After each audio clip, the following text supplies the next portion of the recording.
Good afternoon, everybody, and welcome to IT Solutions' inaugural virtual tasting event.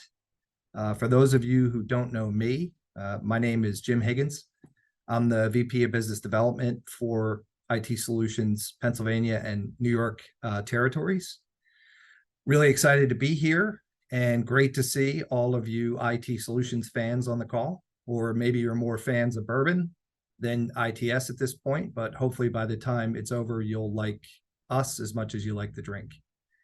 One thing I'm not too excited about is that I actually am not getting to participate in the tasting because I'm heading out of town early for the holiday weekend right after this, and I have a long drive ahead of me. So, but I'll likely be able to make up for it at some point over the weekend. So everybody else enjoy, and I'll live vicariously as you go through the tasting.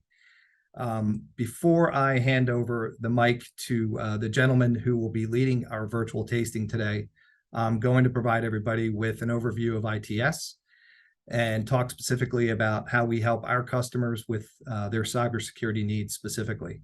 And then once I get through that, we will hand it over to the founder and chief drinking officer, or CDO for short, of DrinkCurious. His name is Pops Garrett.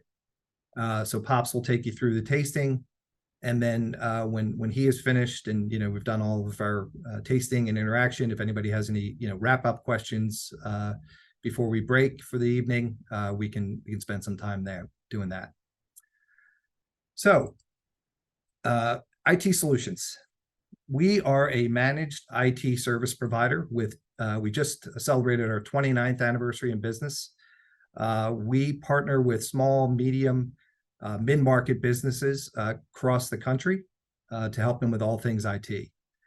Customers rely on us for cybersecurity solutions, infrastructure and help desk support, application development, and business intelligence services. Our purpose as a company is to focus on technology so our customers can focus on a thriving business. More specifically, we're committed to aligning technology with customers' business goals, helping them secure data and networks, and providing them with top-tier support and solutions throughout our partnership. So what makes ITS different? Let me tell you. We have four main areas that we see that differentiate us from the many other managed service providers that are out there in the market. Number one, succeeding together. Our customer partnerships are based on trust and collaboration. We take a lot of pride in that. We have an engagement model that evolves as our customers' business needs evolve, and we're focused on elevating their success day in and day out. Second, we tailor our support to our customers' unique needs. We have help desk pods on our help desk service. We provide live support 24/7 to the folks that call in for support. And we really pride ourselves in trying to take care of first level issues, the easiest issues to resolve very quickly within under a half hour time when folks call in for help desk support. We also have an after hours support service that is also supported by our full-time team. Third, we pride ourselves on strategic guidance and insights through our virtual CIO program. So every client is paired with a VCIO, and the VCIO proactively advises on IT operations and security. They also empower customers to maximize the technology investment to help them drive measurable growth. They deliver regular reporting.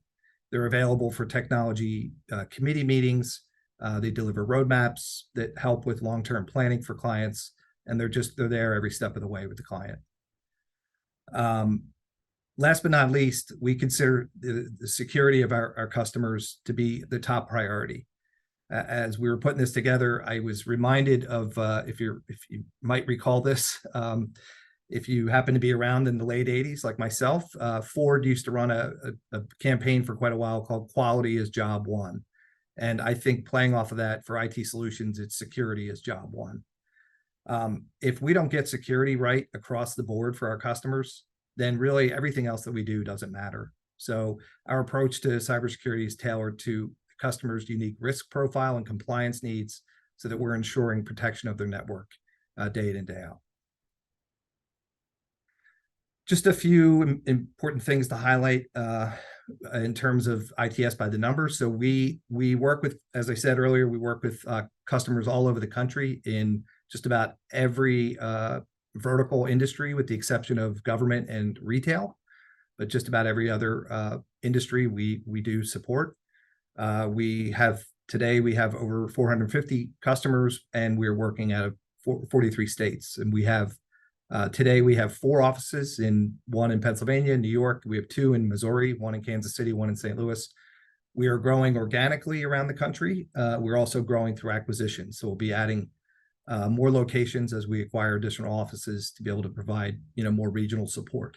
But although we are going toward becoming a national brand someday, we still keep a local focus in all these areas where we have offices, and provide that intimate support that small mid-market companies are really looking for. We pride ourselves on a 93% satisfaction score, and we rate our clients are able to rate us through surveys on every ticket that comes through our help desk. So we keep very close tabs on this. And then we're really proud of the average tenure that we have with our customers, which is just about 5 years today.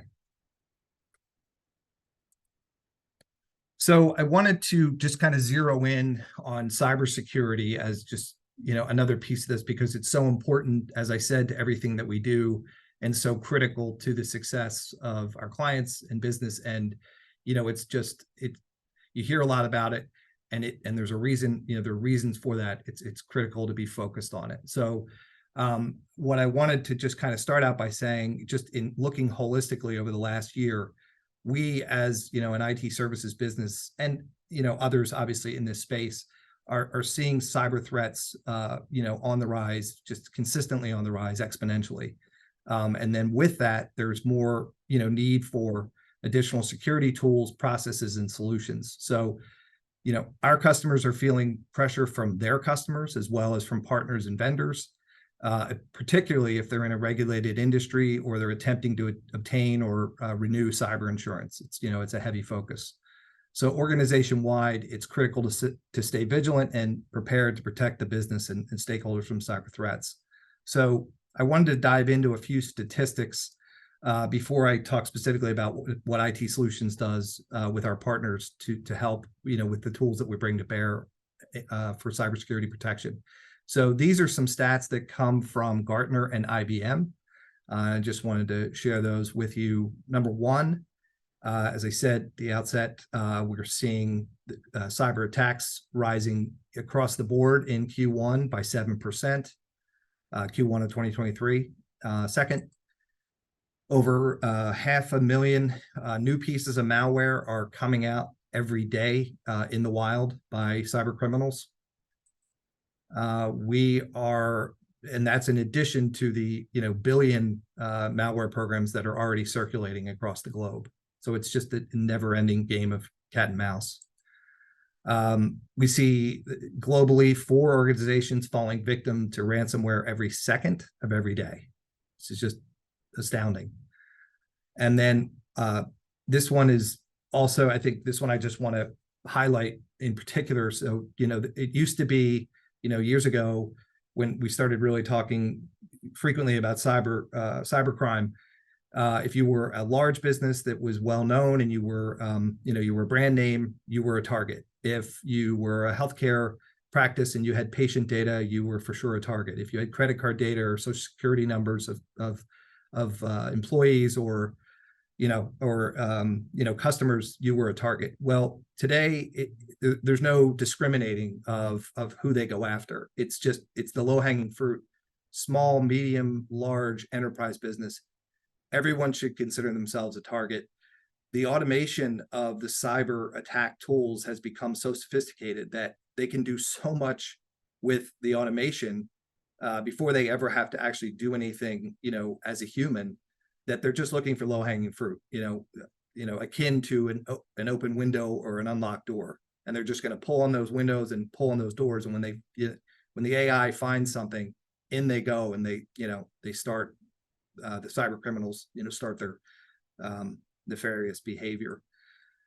Just coincidentally, today, just earlier today, I was on a call with a prospect, very small business, about 20 folks, and they had been the victim of a cybercrime incident, and were explaining to me how what had happened and what they went through, and the amount of money that went out the door. It was a phishing email that somebody clicked on, and it was a bad actor that was impersonating one of their vendors, and they were able to convince them to send a large chunk of money through ACH, and it happened. And then fortunately they were able to recover it, but it took months to get the money back because their bank was very difficult to deal with. I think my thinking of why the bank was difficult was because they're getting so many more of these, so they're asking for more evidence. So anyway, at the end of the day, FBI got involved. They finally were able to fix the situation and get the money back. But it's just, this is why, but they didn't have all the tools in place that we would recommend. But when they become a client, they will, and it'll never happen again. So this portion of it is just to talk about what we do as a business with our security tools. We call it security as a service, and it's a series of tools that we provide from all the best of breed vendors that are out there, and then we coordinate all that through our help desk teams, our proactive services teams, and then at the kind of the epicenter of it, we partner with a company that does what's called managed detection and response. This company is a great partner. They're what's known as an MSSP, so a managed security service provider. So by partnering them with us, clients are getting the absolute best and most comprehensive cybersecurity tools and protections. So this company, Deep Seas, their managed detection and response works in coordination with a product that we use called endpoint detection and response.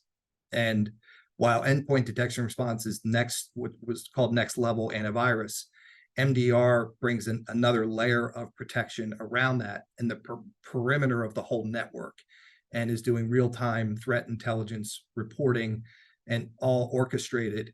And then all the data that they're tracking, and watching for goes to a security operations center that they manage. It's their team looking at this. So it's great to have a partner doing this, because we're doing the day-to-day support of the client network and all the help desk and the strategy. But then we have this other team out there that's doing the heavy lifting of the cybersecurity offering. And then we orchestrate and coordinate it. So if there ever is a question or something that pops up that might be a threat, they flip that back to us in a coordinated way, and then our team is able to remediate. So it's a very fluid way of monitoring and managing against threats for our clients.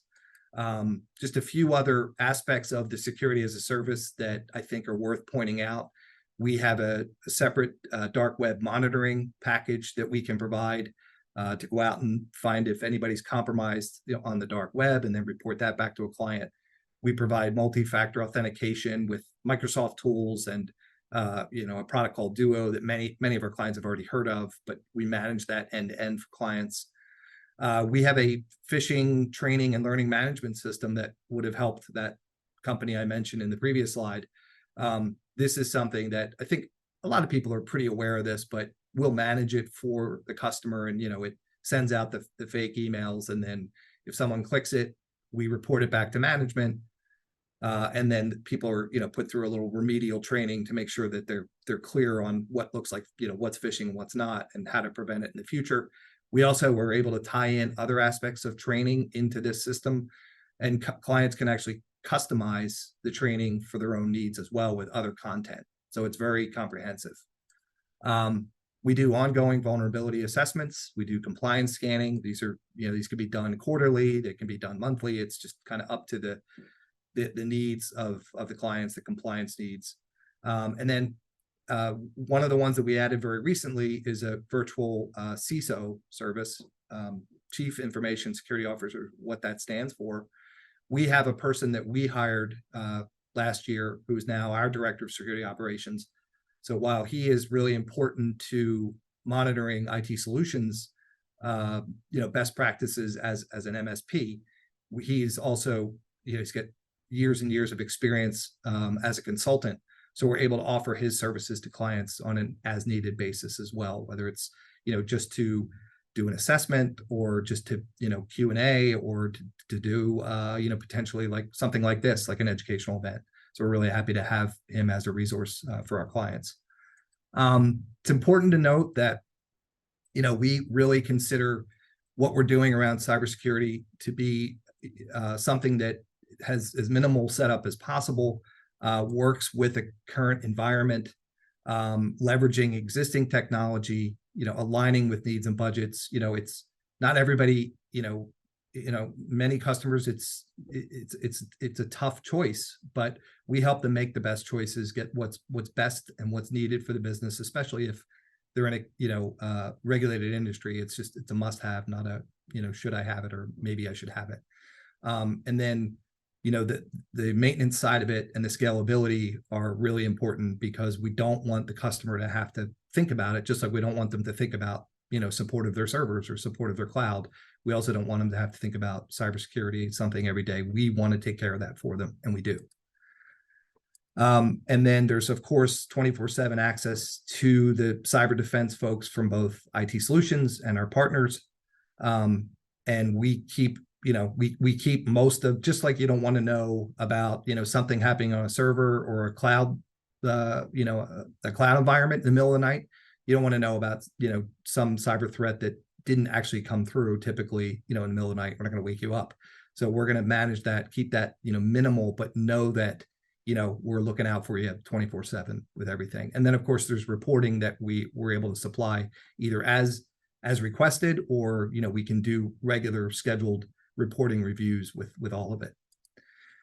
I won't get into, this is just a really high level diagram of how it all sort of coordinates together. So the MDR I talked about, cyber threat intelligence, vulnerability management, and response automation, log monitoring, they all kind of work together in this ecosphere of security protection. The one thing that I did want to point out is this IR retainer, which is an IR stands for incident response. So if someone were compromised, or there was the potential of a compromise where it's a maybe, Deep Seas, the partner, the MSSP partner, has a team of experts that can basically parachute in and shut, basically lock the network down, do all of the remediation, clean up any kind of mess, and then advise the client on what to do going forward, and then make sure it never happens again. I will point out that we were in a training with them last week, and I'm happy to say, knock on wood, they reported that they also have over 400 clients that they support, with their services, and they have not had one situation this year where they had to actually, go in and do a cleanup of anything. That their tools and the partners that they're working with tools, are protecting things as expected and as they should. So just another, endorsement of them. All right. I think this is the last slide before we're going to hand it over to Pops for you to start the tasting experience. Just some cross-functional benefits in terms of what IT Solutions brings as an MSP with Deep Seas and other security partners around cybersecurity protection.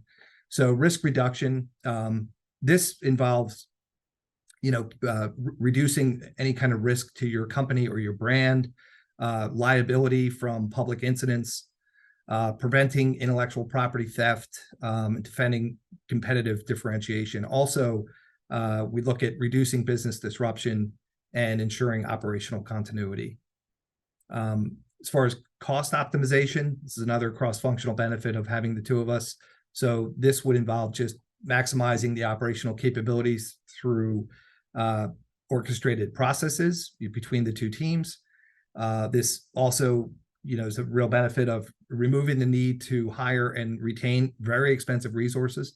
I would say cybersecurity professionals today are probably they're probably the highest paid folks in the IT space, maybe along with custom software programmers. They're probably right up there. At one time, programmers took the cake in terms of salary, but now because of how much spotlight is on cybersecurity. So my point is, you don't want to have to hire them and pay them if you can get it for, a reasonable monthly fee from somebody that's doing it for hundreds of other clients. Other advantage of the cost optimization, just reducing the technology and vendor costs, and not needing to run your own cyber defense program. Increasing visibility across the threat landscape. So we, along with the partners, understand who the threat actors are and what to be looking for, why they might be targeting a company like yours compared to somebody else's, and what to do to make you that much more that much safer. And then increasing a focus on the most likely attack techniques for your type of business, and then procedures, tools, and just putting together comprehensive preventative preparation programs. And then finally, measurable outcomes to be able to share with a board of directors or a board of advisors. So essentially articulating what could have happened to a board if an attack resulted in a breach. This is why we have these tools. This is why we should spend this money, and this is why we maintain it, so that we're protected, and we don't have to go public with anything, and you as a board member don't have to be embarrassed by it. And then access to just performance through a portal that we maintain for clients, and they can get to it anytime, anywhere. So yeah, so that's really all I have for ITS, and what to be looking out for on the cybersecurity front. This is my contact info, and at this point, if anybody has any quick questions for me, I'd be happy to answer them, or we can just hand it over to Pops and have him get moving on the tasting. So if you have something, I don't think there was anything in chat, but if anybody has anything they want to ask quickly. Okay, well, you have my contact info. I know. Oh wait, there's something in chat.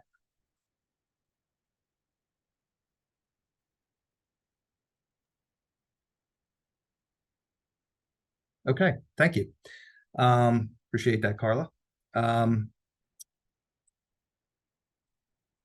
Well then, if that's all we have, then I will say, as the Irish say, sláinte. Cheers. Enjoy. Pops, the meeting is all yours. Thank you, Jim. I appreciate that. Good afternoon, everyone. As Jim said, my name is Patrick Garrett. I am the Chief Drinking Officer and founder of both bourbonbanter.com and DrinkCurious.com. Bourbon and Banter is a whiskey news and review website. We've been writing about whiskey and bourbon for a little over 12 years now, and DrinkCurious.com is a dedicated spirits tasting business that we were able to launch during the pandemic. So we're really thrilled to be here this afternoon, and we'll lead you guys through what will be a very informative and entertaining spirits tasting. You're in for a treat. We are going to do what we call our bourbon in the blind tasting. And what that means is you received a sample kit, and in that sample kit, you had 4 samples labeled 1, 2, 3, 4. That's the blind part, right? So we're going to remove label prejudice. We're going to allow you to enjoy these samples without being influenced by anyone else. So whether you had an unfortunate experience in college or high school, or maybe last night with a certain bourbon, we're not going to let you see that coming. So hopefully you'll fall in love again with something. And for those of you who are a little bit more experienced with drinking bourbon, here's a chance to put your palate to the test. Can you identify one of these whiskeys? Perhaps it's one of your daily drinkers, maybe it's not, but either way, we're going to have a lot of fun. So with that said, you should have received a tasting kit, and in that tasting kit, you had the samples. You also had some cups, and you also have a tasting mat and a flavor wheel. If you haven't done this yet, go ahead and put the sample cups out onto the tasting mat, and then pour in the samples in the corresponding numbered locations. There's ultimately 2 reasons that we find people cry at a bourbon or whiskey tasting. And the first reason is because they don't listen to the host, and they try to pour their whiskey after they start drinking, and they spill it. So we don't want you to cry over spilled whiskey, so take a minute to do that. And while you do that, I'm going to walk you through this bourbon flavor wheel that we included. This is something that we've built to help you identify the most common aromas and flavors that are found in bourbon. This is not the answer key, okay? So you may smell and taste things that are not on this card, and if you cannot smell or taste any of these things, that's fine as well. There's nothing wrong with your palate. This is merely an opportunity to give you an idea of some of the things you may smell on a regular basis inside of bourbon, okay? But once again, don't sweat it. This is just going to be a very simple educational tasting. And with that being said, I think I should point out that this is not a wine tasting. Now, obviously, you're going to look at me and say, Pops, this is definitely not wine. Why do you even need to say that? Well, that's because what happens at a wine tasting? Well, they tell you to take your nose and stick it way down into a glass and take a big whiff, right? Please don't do that today. If you do that, you will experience the #1 reason people cry at a whiskey tasting. That's because you lose your sense of smell and taste. And we don't want that to happen to you. So instead, what I want you to do is keep an open mind and an open mouth. And what that means is when you bring your little cup up to your nose to smell it, you want to keep your mouth open and breathe through your mouth and your nose at the same time, like this. It's called retronasal breathing. That's not only going to enhance your ability to smell and therefore taste, but it's going to protect your senses as well. All right. So always practice safe tasting. We're going to look, we're going to smell, we're going to taste. I'm going to control the pace for the first 2 samples. After that, you're going to be pros. All right. But we're going to try these neat, meaning don't add any water, don't add any ice, just like the master distillers put into the bottle. We're all going to be on the same page with that. After that, if you have some water available at your own pace, feel free to put a drop or 2 in. We can open up, change the aroma and flavor, and feel free to do that. But since we're a little time bound and we're not in person, we're not going to do that as a formal part of the agenda. And once again, you do not have to drink all of your sample, okay? If you're not a whiskey drinker, you don't like something, don't feel that you have to drink it. If you've got someone in your house who does, please pass it along. Otherwise, you can pour it away. I didn't distill any of these, so I will not be personally offended. I just want you to have a good time. I will stop throughout with any questions. And of course, at the end, I'll stick around for any remaining questions. You can throw them in the chat or you can put them out loud as well. Happy to get to them. And of course, when it's time to actual sample, I want to see everybody's beautiful, bright, smiley faces because I have to find someone to pick on who makes a weird looking face once they drink it. So with that said, we're going to go ahead and start with the first piece of education to get everybody up to speed, because that's really, really important. And it starts with the most common question that I get. Hey, Pops, bourbon, is that a whiskey or is Scotch a type of bourbon? How does this whole thing work? Well, we're going to start with a simple common definition of what makes a whiskey a whiskey. A whiskey is nothing more than a distilled spirit made from a fermented mash or recipe of grains, okay, which is then matured in wood. Now, grains are things like wheat, rye, barley, corn, right? Those are going to be grains. We're going to ferment those. We're going to distill them. We're going to mature them in wood. We're making whiskey. Substitute out the grains for sugarcane or molasses. Well, now you're making rum. Arguably just as tasty, but that's a different tasting, maybe one in the future. But for now, we're going to focus on those grains. The problem is with whiskey, there are multiple types of whiskey in the world. It's a big world, right? So you've got Scotch, you've got Irish, Japanese, Canadian, Indian, bourbon, rye, right? So you have all these different styles of whiskey.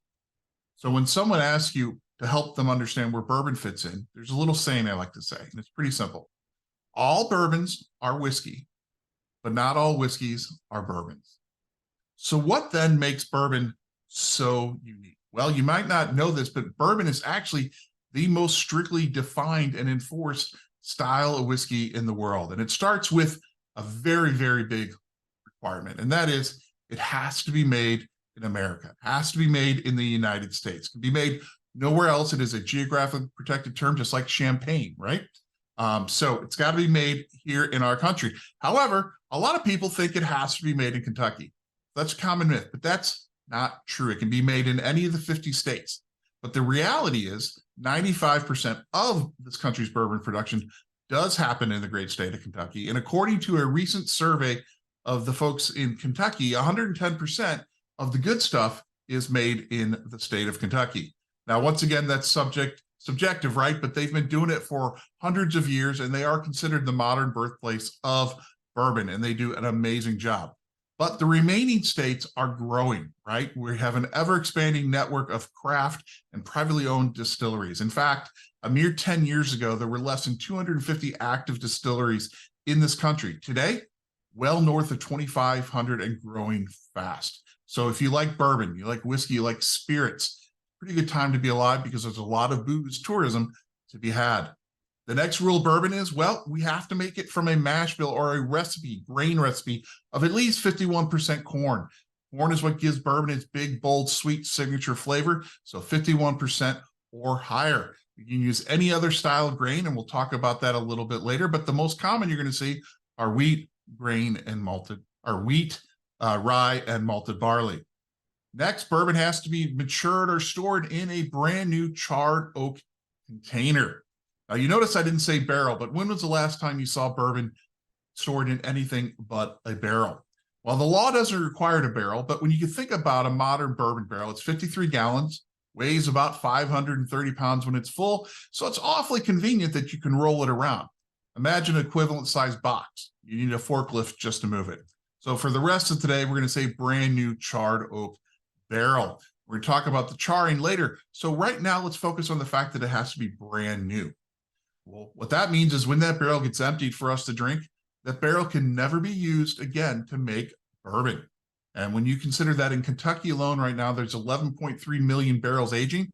It's a heck of a lot of wood that comes into the market every day as they dump those barrels for our consumption. So what do they do with those barrels? Well, fortunately for us, our friends across the seas, making Irish and Scotch and Japanese whiskey, they prefer to use used barrels, and they love our bourbon barrels. So we'll break those down, put them in a Connex container, ship them overseas where they will reassemble, repair, and use them for decades to come.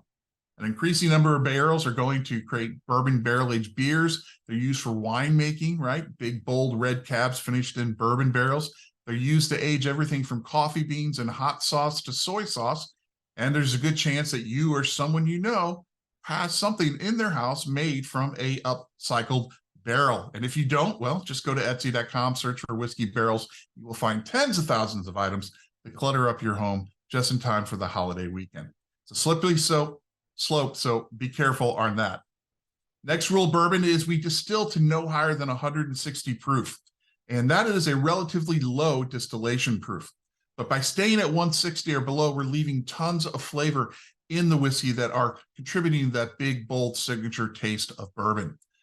Scotch and Irish whiskey can be distilled up to just under 190 proof. And once you get above 190 proof, that's what we call neutral grain spirit territory.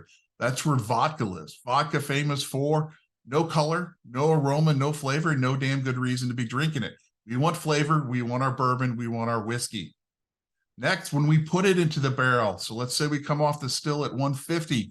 When we put it into that brand new charred oak barrel, we have to go in at no higher than 125 proof.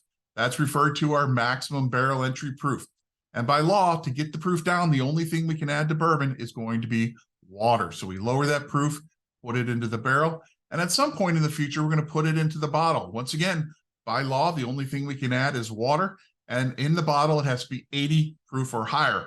That minimum bottle entry proof of 80 is the same for all styles of whiskeys, as well as tequila. And as a fun fact, if you like tequila but wish it was lower proof, well, you can actually go to Mexico and get tequilas below 80 proof. But if it's being sold in the US, 80 proof or higher.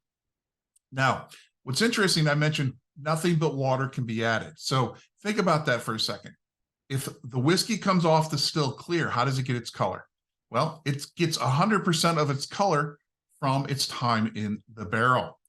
Now, Scotland and Ireland, with their styles of whiskey, they are actually allowed by law to add a small percentage of artificial coloring. Doesn't change the flavor, but it does affect the color. So with bourbon, we can tell a lot by the color, but with those other styles of whiskeys, there's a little bit of artificial coloring going on. So it's harder to use that as a guide to what you're going to be drinking. Now, Scotch and Irish whiskey and Japanese whiskey, they all have to be aged a minimum of 3 years. But bourbon actually has no minimum requirement other than it has to touch the wood. So for example, retired master distiller Jimmy Russell from Wild Turkey likes to say that if you took a brand new oak bucket, started a fire in it, dumped the fire out, carried it over to the still, filled it up with whiskey straight off of the still, carried it over to the table, and drank it, you would technically be drinking whiskey that was qualified as a bourbon. So you would be drinking bourbon, just not very good bourbon. All right, so it can be in the barrel for 1 second, it can be in the barrel for 40 years, and neither of those should be consumed by anyone, because at 1 year, or actually just a year or two, you're not going to have those good caramel vanilla flavors that we like in bourbon. Instead, it's likely to taste like shavings off of a pine board, right? Reminiscent of sawdust. At 40 years, well, it's the opposite. It's going to take like someone took a log out of the Mississippi River and made you a smoothie out of it. It's going to be overly oak, tannic, and probably suck all the moisture out of your mouth. So bourbon is very different in Scotch in that old bourbons are not a thing that most people are going to want to consume. Now, while there's no legal aging requirement, there are a few rules around aging bourbon. And the first and most important one is if a bourbon has spent less than 4 years in the barrel and is put into the bottle, there has to be an age statement. So a 3-year-old bourbon is going to be labeled 3 years old or 36 months old. But once it reaches its 4th birthday in the barrel, an age statement becomes optional. Look no further than Jim Beam white label bourbon, which is on every bar around the world. There's no age statement on the label. We know, though, it's just a little over 4 years old, but it's optional. So if a distillery is wanting to blend, let's say, some 8, 10, and 12-year-old bourbon and wants to put an age on it to charge a little bit of a premium as an older product, by law, he has to put the age on the bottle of the youngest bourbon in the bottle. So if it's a blend of 8, 10, and 12, well, it would be labeled as an 8-year-old bourbon, and then on the back label, should he choose to do so, they can put the details about the blend. Okay, so just a little bit about those age statements there. And the last 3 things I'm going to leave you with to round out the Bourbon 411 is the term small batch. You've probably seen this on bourbon bottles around, and people are like, I like to drink small batch bourbon. Well, what does that mean? Well, I spent 25 plus years in digital media marketing, and I'd like to apologize for what I call a relative marketing term, meaning that it means nothing because a small batch is not defined by a number. It's not a legal law. And even relative to a large batch is not defined in any way in the industry. So it's distiller to distiller. So Jim Beam, a large batch bourbon like Jim Beam, it's thousands of barrels that get blended together, mixed and mingled for a very consistent yet somewhat underwhelming flavor profile because they round out all the edges by mixing so many barrels. Knob Creek, which is part of their small batch collection, is 400 barrels. That's still a pretty large batch, in my opinion, right? But batch to batch, the flavor can shift a little bit. But at a smaller distiller, a small batch could be 15 barrels, could be 3 barrels. Okay, so it is a relative marketing term made to create sort of a premiumization of a category. Single barrel, however, is the smallest of the small batch. It means that the whiskey or bourbon in your bottle, if it's labeled single barrel, came out of a single barrel. And what's interesting is barrel to barrel, even the same brand can taste and look different. In fact, you could take 2 barrels made from the same tree, fill them one after another off the still, sit them next to each other in the warehouse for the same amount of time. And when you go to pour those into a bottle, they're going to have different colors and could have different flavors as well. So single barrels give connoisseurs an opportunity to taste the most unique expression of each brand's recipe. Lastly, we have barrel proof, or if you're a Scotch drinker, you may have heard it as cask strength. This simply means from barrel to bottle, no water was added. So if it was 140 proof in the barrel, well, it's 140 proof in the bottle. It's big, it's bold, it's not for beginners. But myself, I've got a tremendous amount of whiskey scar tissue. So I love high proof, barrel proof bourbons and whiskeys. And it gives me options. So on a Friday night after a tough week, dealing with cyber threats, I can drink it at 140 proof and drown my sorrows. Or I can put it on a little ice and lower the proof, add a little water. It just gives me flexibility in what I want to do. But once again, it's not really going to be for beginners. But if you are looking for a great gift for someone who is a diehard whiskey fan, especially bourbon or rye, put single barrel and barrel proof together. If you get a barrel proof single barrel, that's exactly as if you were sitting in the warehouse sneaking whiskey directly out of that barrel. Truly amazing liquid in most cases. So that's a little 411 to get everybody up to speed on what makes bourbon so unique. And we're going to go ahead and dive into that first sample. But before we do that, does anybody have any questions?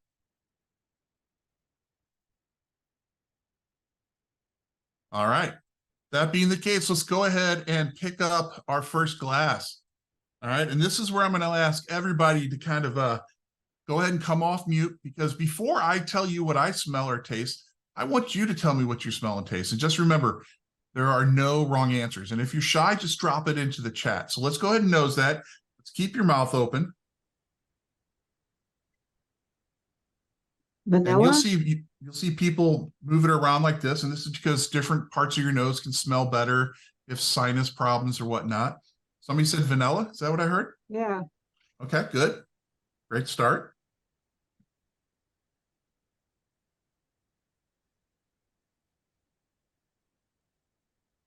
Maybe a little chocolate? Okay, a little chocolate. Thank you.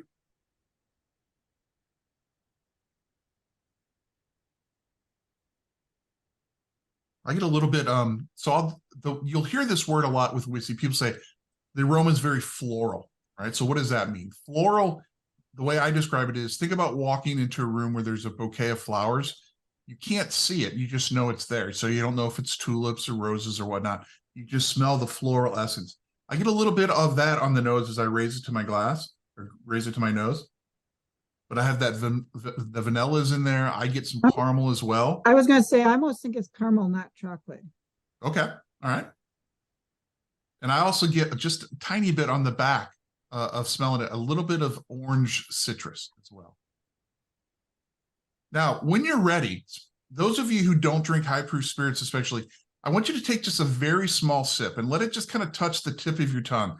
That's where those sweet flavor receptors are, right? And I want you to hit there first and just kind of let your palate get used to it. Then when you're ready, take a slightly larger sip and gently swish it around and coat the entirety of your mouth. And as you do that, think about where the flavors are popping. The tip of the tongue is sweet, mid-palate, middle of the tongue is going to be more savory, and the back and the sides are going to get more spice, all right? So go ahead and do that and let me know what sort of flavors that you're picking up.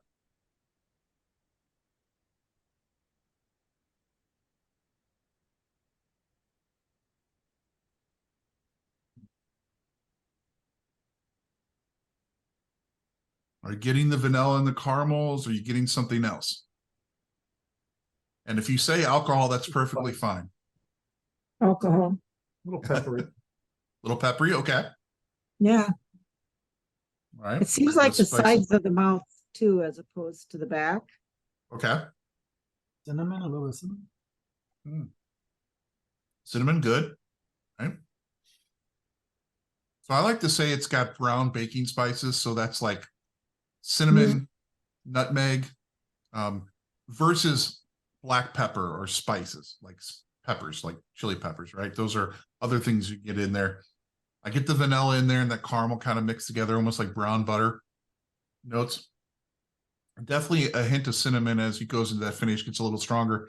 And once again, for me, I get that orange note. And for me, on the palate, it tastes more like one of those Brock's candied orange slices you get in the bag at the little convenience store. That's kind of what I get. Now, you'll hear people talk about the finish of a bourbon and a whiskey. So what does that mean? Well, the finish is what you taste and experience after you swallowed the whiskey, right? So what flavors linger for how long?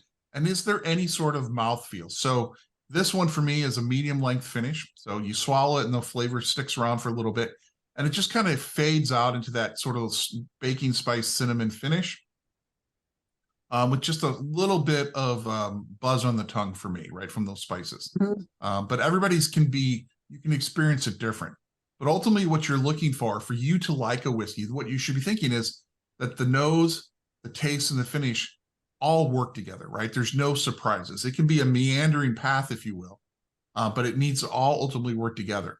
There's nothing worse than having a whiskey that smells really good, and then when you drink it, it's just god-awful. And then it has a long finish, and you're like, will this flavor ever go away? So you're looking for something that's very much in balance to your palate. And the fun thing about whiskey is no two people have to like the same thing.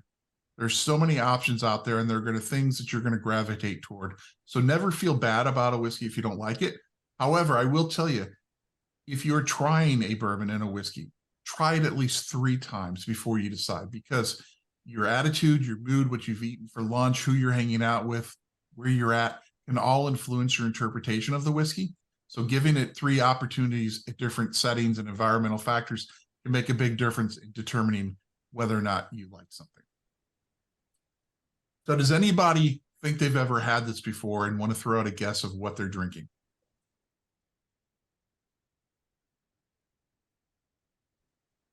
It's hard. If All you right, put I'll make a whiskeys shot front in the of me, I'd dark. never get one right. Okay, go ahead. Four Roses. Four Roses. Okay. A good educated guess. All right. I'm going to go ahead and spotlight myself again here so I can show to everybody. This first bourbon, well, first of all, do people like it? Not really. Okay. Not really? Yeah. Okay. Yeah. Fair enough. All right. So this first one that you're drinking right now tonight is Wyoming Whiskey Small Batch Bourbon. This is 88 proof. It is what's called a wheated bourbon or a wheater. That puts it in the same category as Maker's Mark or Larceny, Weller, or the infamous Pappy Van Winkle are all wheated bourbons. Okay. It's 68% corn, 20% wheat, 12% malted barley. And it is 5 years old. It actually has an age statement on the label. It's made in Kirby, Wyoming, population 70 and shrinking. So it's not just a brand name, it's actually made in Wyoming. And the husband and wife ranchers who started the brand brought the retired master distiller from Maker's Mark out of retirement, and he helped launch the distillery 10 years ago, which is why their flagship bourbon is a wheated bourbon in the similar style of Maker's Mark.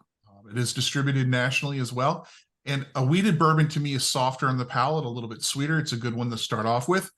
If you have any of this left, okay, set it aside, and after you've had a couple more, come back and try it again and see if it changes your perspective once your palate is a little bit more warmed up. Then once again, if you want, you can also put a drop or two of water in it and see if it changes at all for you. That. Any questions on Wyoming before we continue?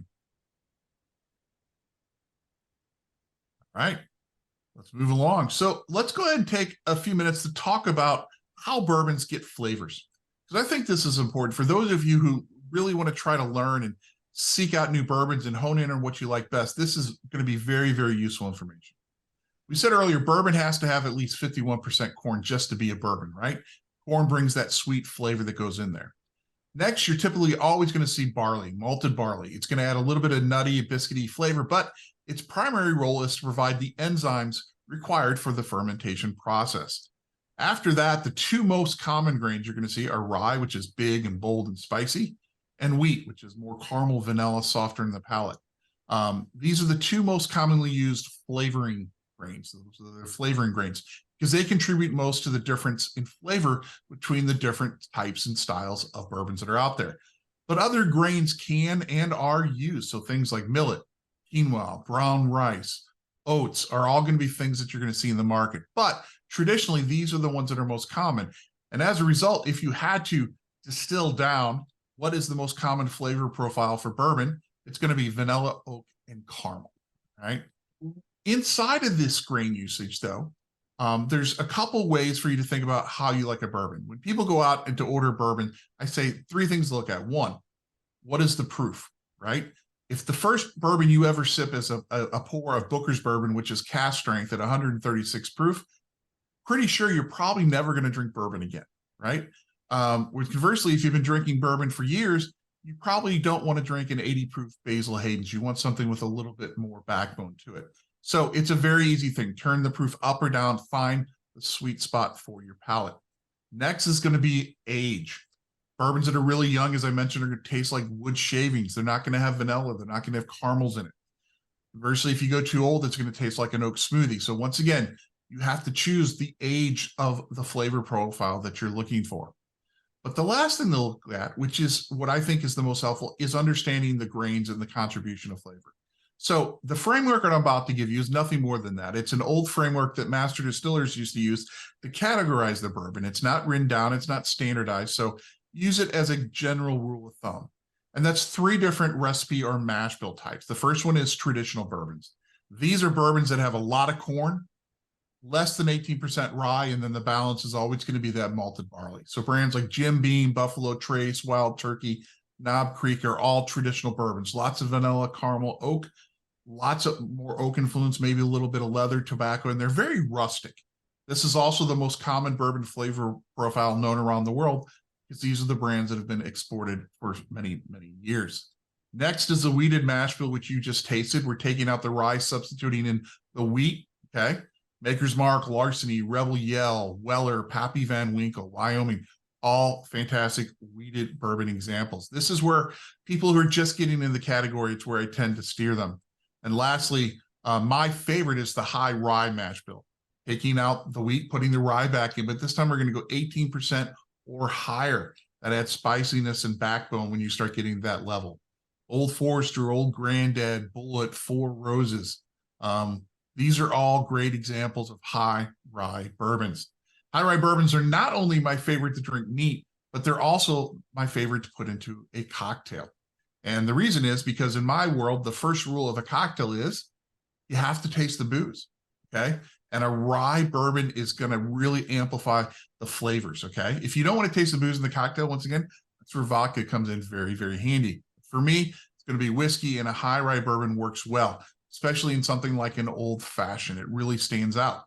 Now, if you're the type of person, though, that likes to take it to the next level, maybe have your own personal Spinal Tap moment where you turn things up to 11, go out and instead of a high rye bourbon old fashioned, get yourself a rye old fashioned. Rye whiskey has all the same technical requirements of bourbon, except one key difference in that while bourbon has to be 51% corn, a rye whiskey has to be at least 51% rye in the mash bill. All right, so it gives it a big, bold flavor. And if you're looking for a way to bring some friends together for something unique and maybe drink some whiskey, but maybe some people don't like to drink it neat, here's an idea. Go out, buy a couple different bourbons, couple different ryes, different simple syrups, different bitters, and have an old-fashioned cocktail party. Have people come over, craft their own old fashions, see who can make the best recipe. It's a lot of fun to get people together, get them into whiskey, get them thinking about it a little bit differently, and have a great, great time. So use this information a little bit to help you guide and find what you like best. And for those of you who are on this call who may never purposely drink whiskey again, I'm going to leave you with a little party trick to help you should you ever find a glass of bourbon thrust into your hands. And it goes a little bit like this. So don't turn down the whiskey. Instead, take the whiskey and say, "Oh, I'm getting a little bit of vanilla on the nose." And it reminds me of vanilla wafers. You know, those little cookies? I love those. You know, I'm getting a little bit of caramel as well. And reminds me of that cheap caramel, though, those Brock's caramels wrapped in cellophane at the grocery store. A little bit of firewood as well. Let's taste this. Vanilla and caramel together. That reminds me of my grandma's sticky toffee bun she makes every year at Easter when we visit her. Yeah, it's good. And you know, it's more of a full campfire now with a little marshmallow and cocoa and wood in there. It's absolutely delicious. Turn around, drop your glass like a hot mic, go home, register a website domain, and the next day you too can be hosting whiskey tastings for fun and profit. It's really, really that easy. So just remember vanilla, oak, caramel, add a few adjectives, tell a little bit of story, and people are going to think you're a whiskey genius. So feel free to use that party trick, courtesy of DrinkCurious, and let me know how it goes. Before we go to sample number 2, any questions about flavors and mash bills? Yes, Chris. Not exactly a question about flavors and mash bills. Real quick, we were cleaning out a relative who passed away, and they had a huge stash of whiskeys in the basement, some dating back 50 years old. They're in the bottle. Are they any good? Highly likely. If a bottle of whiskey has been stored upright, so the cork does not get wet, and is kept out of extreme heat and out of sunlight, they should be fine. The only thing you have to look at is the fill level on the bottle. So if they have never been opened and the fill level is still above the shoulder of the bottle, they will probably be perfect. If the bottles had been opened and some of it had been drank and had been stored, you would have to check it a little bit, because the more air that gets in it over extended periods of time can cause some problems. But if they've never been opened before, they're either going to be not only good to drink, but even if they're not drinkable, they still be very collectible, because old bourbon tastes like nothing else. And I'll give you an example. A gentleman came up to me at an event. They found a bottle of old Fitzgerald from like 1976, and they chose to drink it, which I think is a great strategy. But if not, that bottle, which was about $6 new, would have sold for about $1,500. So I'll give my email at the end. If you still have it and you have photos, I'm glad to give you my opinion upon looking at some photos and tell you if you should drink it or sell it. Happy to help you if you're interested in that. Great, thanks. Absolutely. All right, so let's go ahead and go to whiskey number 2. We're going to go ahead and pull that one up to our noses. Okay, and if you have your cup either from one with a little in it or empty, one thing you can do is actually go back and forth as you smell it. You can actually start getting an idea of just how different they are. Okay, so what do you guys get on the nose of sample number 2?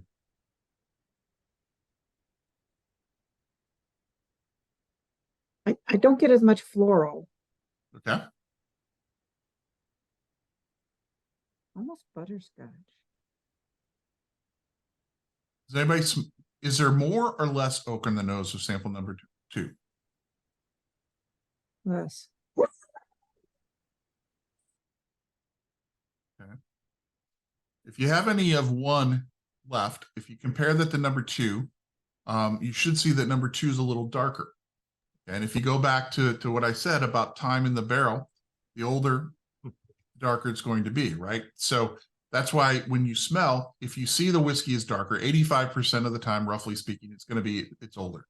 The other 15% of the time, it's either going to be because it's higher proof and wasn't diluted, or it was put in a secondary barrel for finishing. But most of the time, it's going to be because it's a little bit older. So when you smell it, if you're able to detect more whiskey, that would be a or more oak. It would be a reinforcement that it's a little bit older. But I get on the nose here.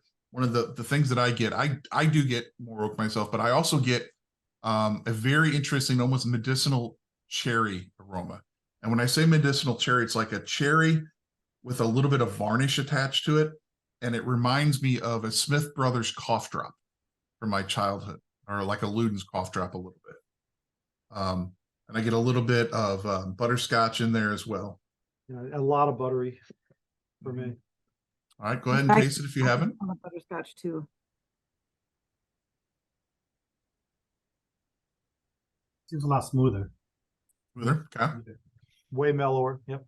Yeah. Okay. I like it better. Like it better? Okay, excellent.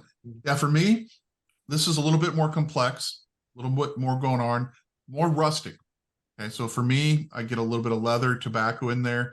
This is an excellent one to pair with like a cigar. If you happen to be a cigar smoker, this would be a great choice. Or a campfire as we start getting into the fall temperatures. This is kind of bottle that is, I'd curl up around a campfire with, right? Finish is nice and smooth, but what I get out of this is that baking spice is kind of amplified a little bit more cinnamon, a little bit more nutmeg in there. And that kind of lingers a little bit. So for me, this is kind of not my sweet spot flavor, but one of my favorite flavor profiles that I get out of a bourbon. Any guesses? Does anybody think they've had this before? I feel like I have. Okay. I'm not going to guess which bourbon. What bourbon do you drink the most of? Maker's Mark. Okay. So here's what I'm going to tell you. There's 4 whiskeys here tonight, right? 3 of them are bourbons. 1 is a rye whiskey. 3 of those bourbons represent wheated, the traditional, and the high rye mash bills. And the rye is obviously a rye. So this bourbon, or I should say this whiskey, is either a rye whiskey, a traditional bourbon, or a high rye bourbon. So anybody want to guess what style? Traditional? Okay. Guessing traditional. Yeah, it's not a rye Anyone whiskey. else? I don't think it's a rye whiskey. I don't think it's a rye. Okay. Or like a Buffalo Trace or something. Okay. Let's go ahead and unveil it. Sample number 2 is Russell's Reserve Traditional Mash Bill Bourbon. So well done. 90 proof. So we only went up a little bit in the proof. Mash bill is 75% corn, 13% rye, 12% malted barley. It is 10 years old. So this is twice as old as that Wyoming. So a darker color, a little bit more oak, a little bit smoother taste as well, right? The grains aren't as rough in the front end. You get that wheat kind of comes through, a little abrasive sometimes in the Wyoming, especially if it's the first whiskey of the night. This is actually a Wild Turkey product, which surprises a lot of people. I happen to believe that Wild Turkey is the most underrated distillery in this country. But everybody thinks that the only bikers, badasses, and old men drink their bourbon. Well, that's because of the 80s. That's who they had to market to, because those were the only groups really drinking bourbon in the 80s. But Wild Turkey is really cool. They do something that some of the other distilleries do. They make one bourbon recipe. So whether it's Wild Turkey 81 or 101, Russell's Reserve, Kentucky Spirit, Rare Breed, Long Branch, you name it, all of those bourbons are coming off the still as the exact same liquid. And then the magic of the warehouses and the blending and the time spent all allows them to create 6 different retail expressions that you can buy year round, as long as a few limited editions. So if you haven't revisited old Wild Turkey 101 in a while, I suggest you do it. For $19 a bottle, it is probably one of the best utility players out there, because you can drink it neat, put it on ice, put it in a cocktail, let your neighbor put it in their Diet Coke, and in a pinch, you can degrease your engine with it as well. And for $19, you're not going to cry over the money spent. So definitely check that out. Any questions on Russell's as we move forward? All right, so let's go ahead and move into a little bit about that barrel aging I talked about, right? 100% of the color comes from the barrel, but did you know that 40 to 70% of the flavor comes from the time in the barrel? So the barrels are hugely important. So we don't know exactly when and why people started charring, right? There's a lot of speculation. I can tell you that the Reverend Elijah Craig, who there's a brand made by Heaven Hill, he was not the first guy to do it. It's a great story, great myth, but that wasn't the case. But what we do know is that when you char a barrel, you're preparing it for greatness, right? And the whiskey that's going to go into it. But to understand how this all works, you have to understand a little bit about liquid, right? So when you fill a barrel all the way up and you've got this barrel that's almost watertight, right? If you subject that barrel and the liquid inside to heat, what's going to happen? The liquid's going to expand. It's got to go somewhere, right? So it's going to push into the wood, okay? And then when it cools down, it's going to contract. So you have 6 to 8 of these heat cycles happening in Kentucky, for example, right? Pushing in and out of the wood. So anything you do to the wood can affect the liquid. So when we char it, okay, what we do is we take a barrel before it's been closed, right? The top and the bottom haven't been there. We're going to put it over an open flame and we're going to char it for a period of time. Okay, and when we do it, this is what the inside of the barrel winds up looking like.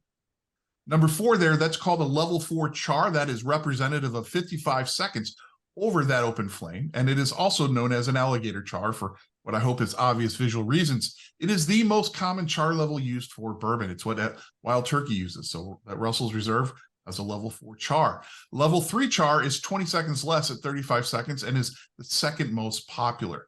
So what's happening here when we heat up the wood? Well, we're creating literally a layer of charcoal. Right? And charcoal does what it does best. As the liquid hits it and pushes into it, it's cleaning it up, removing sulfur, other compounds from the whiskey that's going to give potential off aromas and off flavors. So it's helping improve the whiskey. No different than when you buy that $6 bottle of vodka and pour it through a Brita filter 20 times to get Grey Goose. Okay, it cleans it up nicely. But the heat goes beyond just that charring. Behind that, we have what's called the red line. And that's where we start breaking down the hemicellulose. And we've created a line of caramelized sugars, right? We start picking up color from that caramelized layer. We start picking up the sweetness from that. We pick up smokiness as well. Liquid pushes through that into the bare wood, but even then, that bare wood has been affected by the heat. We've broken down the lignin to create vanillin. And of course, from vanillin, well, that's where we get those vanilla flavors we like. But from the wood, we also get oaky flavors. We get tannins and bitterness. And then we contract and repeat that process over and over again. All right, so the barrel is giving the whiskey its love, if you will, okay? So by the time a barrel's been aged for 10, 12, 15 years, when we send those barrels overseas, they're like a battery that only has like 40% charge, which is what they want because they distill to a higher proof. Their whiskey is lighter in flavor, and they don't want the barrel to take it. That's why they use barrels. But for us, we like this big, bold flavors that it's going to contribute. But we take it a step further because the rick houses, the rack houses, the warehouses, whatever you want to call them, are designed to maximize the environment's effect in the barrels. They're typically multi-story buildings, clad in metal with no insulation and only windows for airflow. So whatever the temperature is outside, the temperature is inside. So the top floors of these rick houses, man, they are hot and they are dry. 125 is not unheard of in the Kentucky summer. The barrels up there, they are going to be aggressive. They're going to age very aggressively. They're going to be hot. They're going to be spicy because every barrel is going to lose 5 to 7% of its volume the first year through evaporation and absorption into the barrel. And every year after that, we're going to lose 3 to 4%. But that top floor, we have the extra impact of it's dry. So what happens is before, because alcohol is going to evaporate more easily than water, but it's so dry that the water will actually go out of the barrel first to try to level out the humidity, right, through osmosis. And as a result, you're going to get those barrels are going to start getting very high proof. You come in at 125, 8 years later, you could be in the 140 proof range. So big, bold, hot, aggressive. Bottom floor, it's a slightly different story. The temperature swings aren't nearly as much. It's going to be cooler. And typically there's going to be more moisture. So that's either going to slow that osmosis and evaporation of water, or in some extreme cases, it may actually pull water into the barrel, thereby lowering the proof from what it was barreled at. And of course, you have the in-between on every floor. So when you've got a warehouse that holds 60,000 barrels, you have a lot of different climate zones that affect and age the whiskey differently. The barrels manager's job is to create a flavor map that identifies that if I put a barrel here versus here, in 4 years, this is what they're going to taste like and how they're going to be different. And this is why brands are able to recreate the brands we know and love year after year, but also create new brands without having to create a new recipe and start from the distillation phase. So that's why I refer to this as not only an art, but also a little bit of magic. So it's like giving a kid a box of 64 crayons versus 8. They have a lot more things they can create. And with someone who's really talented, the sky's the limit. Buffalo Trace has over 40 of these massive warehouses. So when you think about the sheer scale of barrels, it's amazing. And that's how Wild Turkey and other brands can take one whiskey off the still and create all these different variations that we know and love. So if you've not been down to Kentucky yet and gone on the Bourbon Trail and gotten yourself into one of these warehouses, can't recommend it enough. Just schedule out in advance. A lot of the tours are booked out 3 to 6 months out. So you don't want to be disappointed. There's still a lot to see if you can't get on a tour, but you want to be in a rickhouse. You want to take in the sights, the smells, smell the angel share as the liquor is evaporating up the air. It's pretty cool. So any questions about barrel aging? Yeah, do you see a lot more, is more whiskey go in a charred barrel versus a non-charred? So for bourbon, it has to be charred. Okay. There is no exception. Now, you can have other styles of whiskey that go into barrels that aren't charred. But with bourbon, it's always going to be charred. With rye whiskey, it's always going to be charred. Okay. So you can, you're going to get something like corn whiskey. Corn whiskey can go into used barrels. But once again, they're typically going to be charred. I cannot think right off the top of my head of a whiskey that goes into a barrel that hasn't been charred, simply because all you're going to get is wood. You're not going to get all that vanilla and caramel and sweetness flavors that come from that charring process. Any other questions on that? Rotated. Oh, someone says, do the barrels get rotated? Do they stay static? That is a fabulous question. Maker's Mark is the only large distillery that will rotate their barrels at all. They will store them at a higher floor for 3 hot summers, and then they move them to a single story location where they will closely monitor them till they age into a very specific taste profile. Every other major distillery where the barrels get put, they stay until they're harvested for moving. Once again, these are 530 pounds, and they're really hard to move in and off the rick because each one has to roll in and stop so that the hole or the bung of the barrel is at the top, which requires a lot of precision. So they're not going to be moved.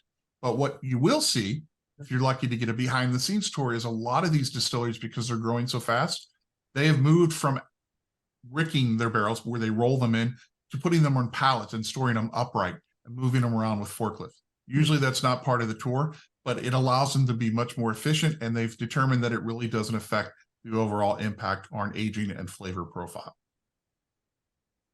All right, any questions? Charring more popular than non? Absolutely, yeah, charring. Okay, all right. Well, let's go ahead and move into sample 3. Keep us moving. All right, you guys are pros, so I'm going to let you guys taste this one at your own pace. But just to remind you, we have a high rye bourbon and a rye whiskey left. So that's what you're trying to identify if you're not up for guessing the actual expression. But go ahead and shout out smells or aromas, flavors. I still smell the caramel.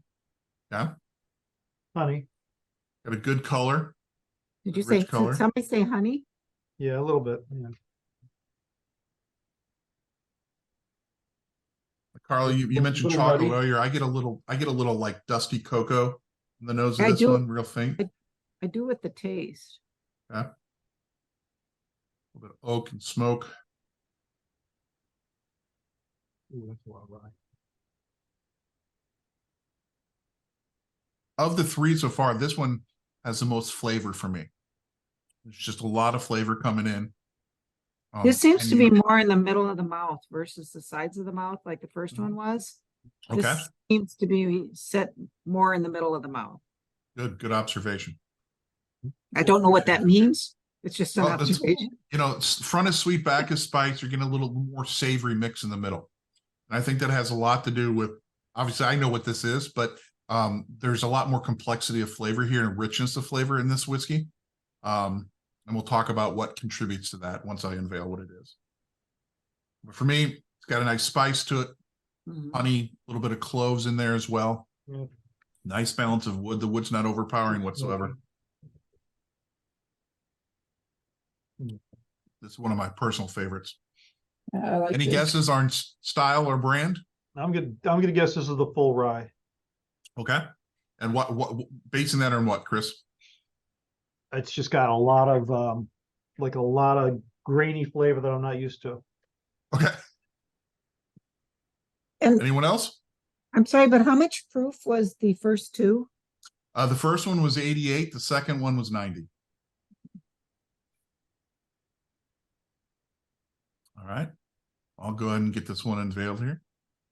Need All this right. So for my sample husband number test. 3, we went ahead and jumped up to 110 proof, if you can believe it. Wow. And this is Pikesville Rye. So nice job, Chris. This is the rye whiskey.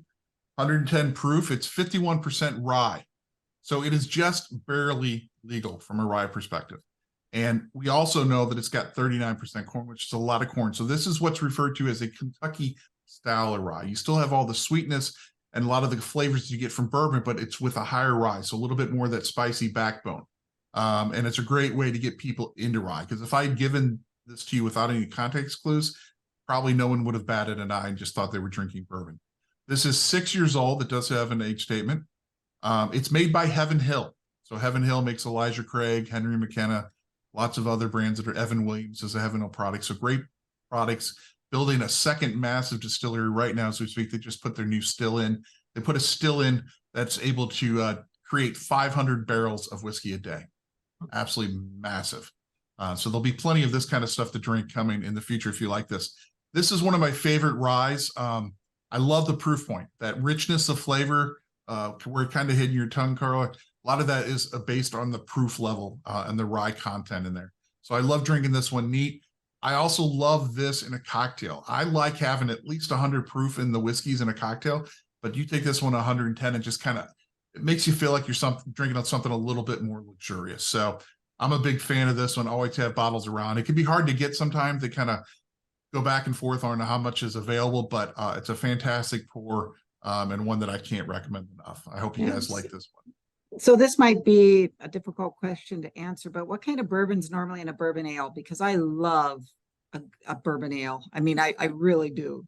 The Kentucky Sure. bourbon ale, I just love it. That'll bourbon ale. depend on the bartender. Okay. Yeah, it'll vary.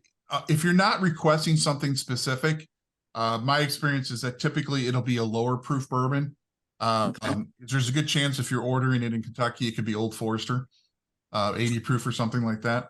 And that's just, if you like that mix, if you like it like that, that's great. It's inexpensive, not a lot of alcohol relative to the other ones. For me, I would find the bourbon in there to be a little overpowered by the ale. So I'd want Yeah, something this a is little actually stiffer. the brand. This is actually the Yeah. brand. Kentucky Oh, bourbon. okay.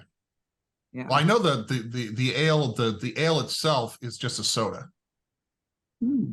The green bottles have no alcohol in it, if that's what you're referring to. But all right, any other questions on the rye? All right.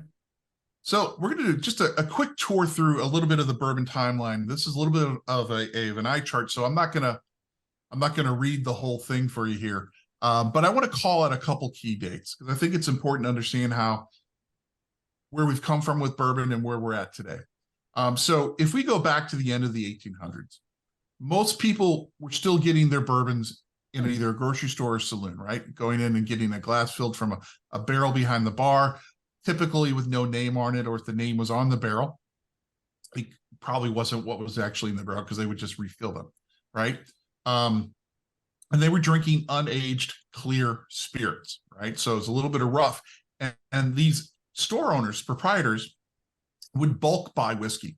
And then a lot of them would modify the whiskey to create their own signature flavors. So they would add different flavorings in it. They drop tobacco leaves in it. It's always interesting. And these guys became known as rectifiers. They were rectifying the whiskey to create their own recipe. Well, bourbon started getting popular as the aged good stuff. Well, there wasn't as much of it. It was more expensive. It was harder to get. So these rectifiers said, well, we can't get it, so we're just going to create our own. So they would start pouring in prune juice, right? And instead of just the tobacco leaf, some of the saloon keepers would take the spittoons at the end of the night and pour it into the barrel while nobody was looking. Some were even going further. They were selling whiskey to the Indians, and they would put arsenic and cyanide and crap in it. And so consumers were not only getting sick, they were also dying. So obviously consumers were impacted by this greatly, but also legitimate bourbon distillers were impacted because no one knew whether or not their product was trustworthy.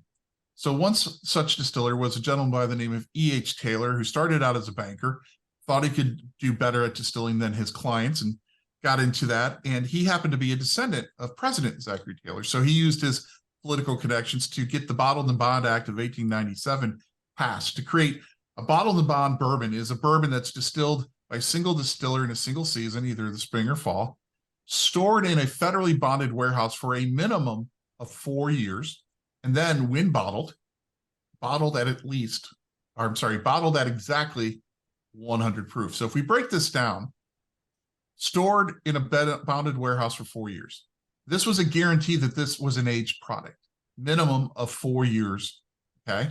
So there was no reason to artificially age it. Number two, 100 proof exactly. Back then, we were not getting whiskeys out of the rick house that were 140 proof. First distillation technology wasn't as good as it is now. And bourbons back then were probably only aged 4 to 8 years, not giving it enough time to get super high proof. So at 100 proof, you could add a little bit of water and nothing else. So buying bottled and bond meant you had a safe whiskey. So looking retrospectively at this, this was actually the first ever consumer protection law ever passed in the United States. We didn't get the Pure Food and Drug Act till 1906. All right. And when you consider the state of food in big urban centers, there's a reason A1 and ketchup becomes so popular, right? Because people were eating meat that was often a little off, right? That needed something to cover up some rotten taste. So the fact that as a country we protected our booze before we protected our food, I think says a little something about us, and maybe, just maybe, makes us understand a little bit more why Prohibition actually happened years later, right? Now, no need to get into Prohibition in detail. Ken Burns does a great job of that with this documentary. But leading into Prohibition, you might be surprised to learn that the #1 whiskey consumed in the country was actually Irish whiskey. At the time, there were 100 Irish whiskey distilleries in Ireland exporting to the United States. By the end of 20th century, okay, a mere 80 years later, there were only 3 distilleries left. Different story, that's a different tasting, but a fascinating story nonetheless. #2 was rye whiskey. #3 was bourbon. We come through Prohibition for reasons that are hard to understand. Rye didn't make it back, but bourbon started to come back.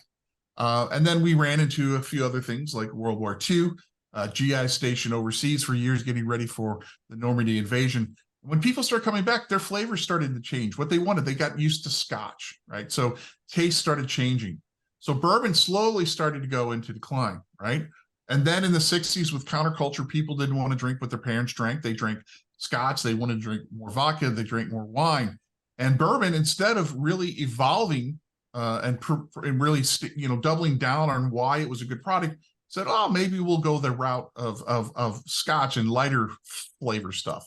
In fact, Seagram's, the company that we know as Seagram's today, they owned the brand Four Roses. Four Roses in the 50s was the #1 selling bourbon in this country. And they overnight removed it from the market because Seagram's thought the future was going to be light blended whiskeys. Okay. And they totally removed it. That'd be like some soda company changing their recipe overnight. Okay, wait, that happened. You get my point. So Four Roses didn't come back to the United States until like 1999. Okay. So that was bourbon's decline. Those were the dark years. In fact, no one drank old bourbon until the 70s because they had such a glut of it. They're having to pay taxes that they started marketing and convincing people that older was better.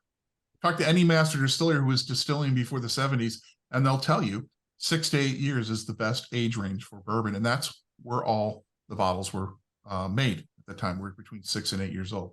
Okay, we get into the 80s, a couple key seminal moments. 1984, first commercially available single barrel was released. We know it as Blanton's. What you may not know is it was actually created for the Japanese market and a Japanese company.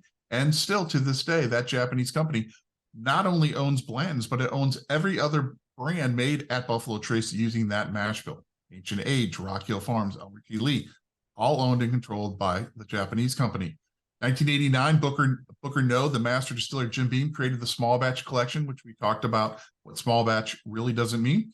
But he created that as a way to premiumize bourbon and try to get people excited.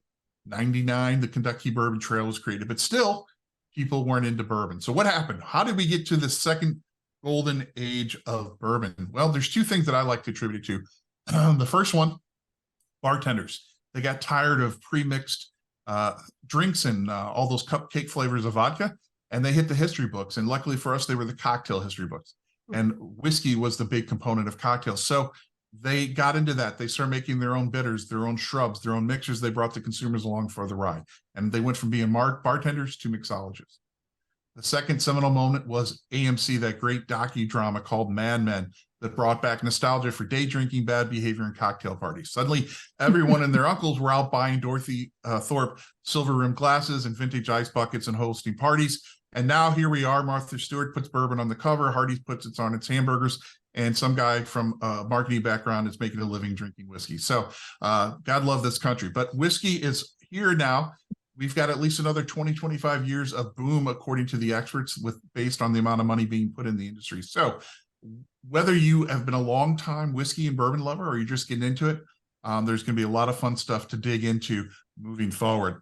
So with that said, I'm going to go ahead and jump us to sample number 4. And like I said, at the end, I'm going to stick around here for any additional questions as well. So go ahead and pick up sample number 4.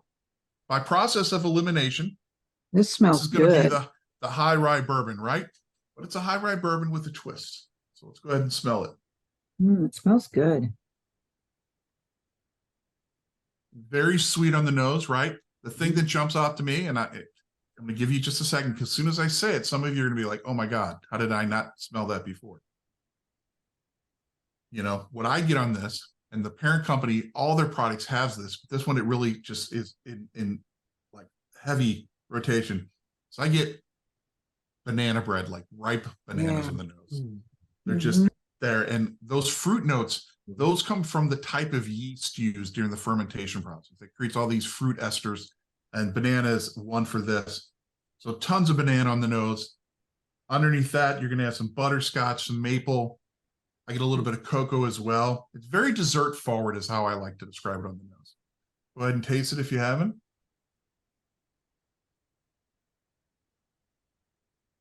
Once again, very sweet. I once had somebody describe it as very vinous, so almost winey like, right? Like an artisanal vermouth. Sweet, full-bodied, lots of dark fruits. I think raisins, figs, a little bit of spices in there. And the finish is long and creamy. And for me, and this changes about every 6 to 8 months, but right now the finish on it, I get coffee, like a coffee bitterness on the end of it, which once again, pairing this with desserts is fantastic. Put this on top of some banana bread. A milk chocolate gingerbread truffle will blow your mind with this. I did an event, 8-night event, and they had little chocolate mousse cups, and we would pour this on top for them and mix it in, which was fabulous. But this is also by far my favorite bourbon to put into a chocolate milkshake. It may just change your life. And you don't have to make it home. You can just buy a McDonald's chocolate one, pour some in, and it's still good. So try that if you can. Does anybody think they've had it and want to hazard a guess of what this final sample is?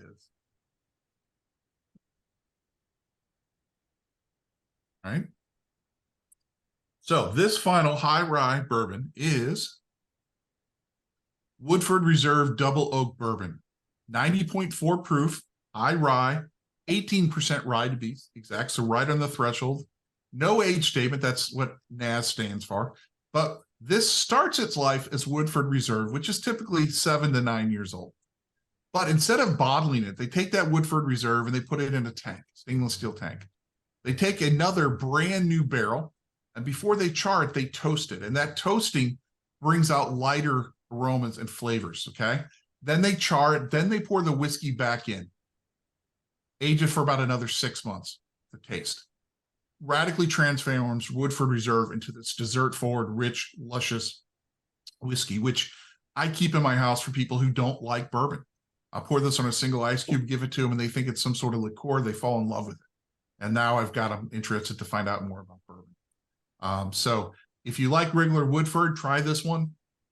It's delicious. Keep a bottle around. It's a little sweet for my palate to drink a lot of it, but I love putting it in blind tastings because it really opens up people's eyes of how different the flavors can be inside of the whiskey world. So Carla, that was your favorite before today as well? Yeah. That's So awesome. it's still my favorite. Still my favorite. Yeah. Fantastic.